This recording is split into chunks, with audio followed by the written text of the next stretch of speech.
It's been a challenging and inspiring week. Your resolve, care, and compassion for one another show what a true community is and what Queens really is. We are Queens when we stand up for each other and for our students.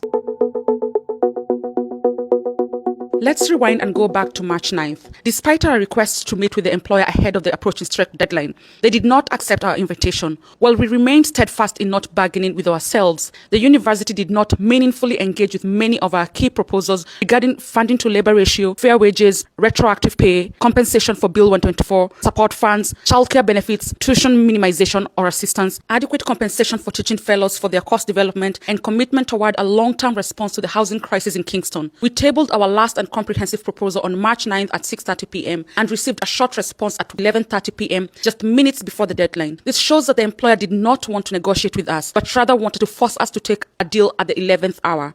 Our key issue with the employer is that they continue to say no to some of the proposals when what we really want is to have a conversation to find solutions. The issue of funding to labor ratio is closely related to our wages, and so is compensation for teaching fellows who develop courses. We understand that negotiations require movement on both sides. However, a no response precludes any possibility of finding a way forward. We understand that some issues are systemic and complex and require long-term actions. We want to compel the employer to recognize the multitudes of challenges and their ability to address them as an employer and as a landlord. For example, in our housing proposal, we asked the university to do what they can right now and to commit to not increasing rent for those living in Queens community housing, and to commit to building more community housing as the grad student worker population exceeds the current capacity. Our scaffolded tuition minimization scheme is an open invitation to discuss a variety of options on tuition. Tuition minimization schemes exist in other collective agreements from bargaining units across campus. We invite the employer to engage with us in a dialogue that not only benefits current graduate student workers, but also establishes Queens as a world-class institution that can attract talents across Canada and internationally. Our proposal for the lump sum ratification bonus is a creative attempt aimed at mediating the losses you experienced under the unconstitutional Bill 124, where wages for public sector employees were capped at 1% beginning in 2019, and which was ruled unconstitutional in June 2023. The initial proposal, spearheaded by the bargaining team, asks for a $1,500 lump sum amount for each unique employee under the 2024 to 2025 academic year. This amount is equivalent to how much you would have made under a fair collective bargaining process. The employer, in their quote-unquote best offer, proposed a ratification bonus of $200. They did not provide a rationale as to how they arrived at this number, nor were they willing to engage the union in negotiating this amount.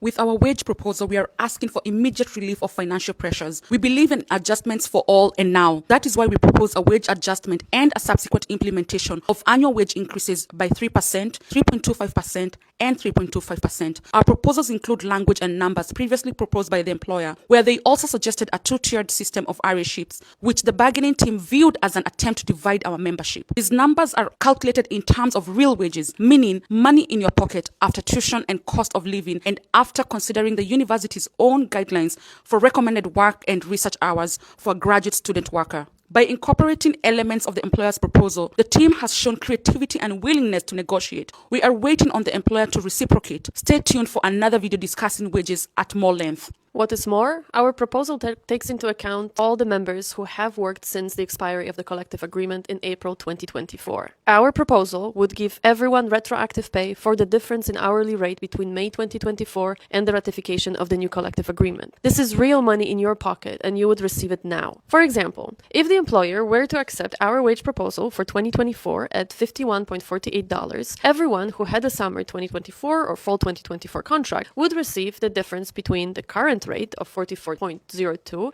and $51.48, or what the agreed upon rate would be. What the employer proposes does not adequately address what we deserve for 2024. They propose to implement an adjustment in May 2025, when most of you don't have a contract. This means that the employer is willing to offer a wage increase only in September 2025. This means that many of us who are in a one-year MA program or who are about to graduate will not receive any wage increase for 2024. By extension, the university is extending the wage suppression period we are already suffering under Bill 124. Regarding childcare support, we are asking the employer to expand this benefit to grad workers because everyone else already has it. To be very clear, we are asking that the university put aside $55,000 every year so that graduate student workers can access this benefit through a yearly reimbursement. In the Queen's budget, it is a small amount that can meaningfully alleviate childcare costs for those who are parents. A priority that you voted on was implementing a labor to funding ratio in your financial packages. We continue to be steadfast in maintaining our proposal on implementing a ratio where no more than 50% of wages go toward your funding. The employer continues to reject our proposal and refuses to engage in negotiation. We would like to remind the employer that negotiations require active engagement with proposals, and a staunch refusal limits the productive negotiations at the table. We continue to invite the employer to open dialogue on these important issues. Another proposal that the employer failed to engage with is compensation for teaching fellows and the labor they put in course development and course revision. The employer's utter refusal to respond to teaching fellows' monetary demands speak to their view that teaching fellows who do work that is commensurate to faculty should not be equally compensated. We're astounded by the employer's unwillingness to engage with this proposal, as TF-taught courses remain the backbone of undergraduate education experience at Queen's University. Again, in the face of the employer's blatant no, we cannot devise an alternative scheme that would perhaps be satisfactory to the employer. As a bargaining team, we creatively proposed that the university allocate an equivalent of 2 TA ships to qualified 901 members who would provide pedagogical training to other 901 members. This is a creative alternative to our initial demand for the employer to pay for professional development workshops through the Center for Teaching and Learning, which is a route that many of us take to enhance our pedagogical skills. We now propose a solution already in place at Western University. We have and continue to be open to hear from the employer and to find solutions. However, with this persistent no, we do not have the opportunity to fairly negotiate.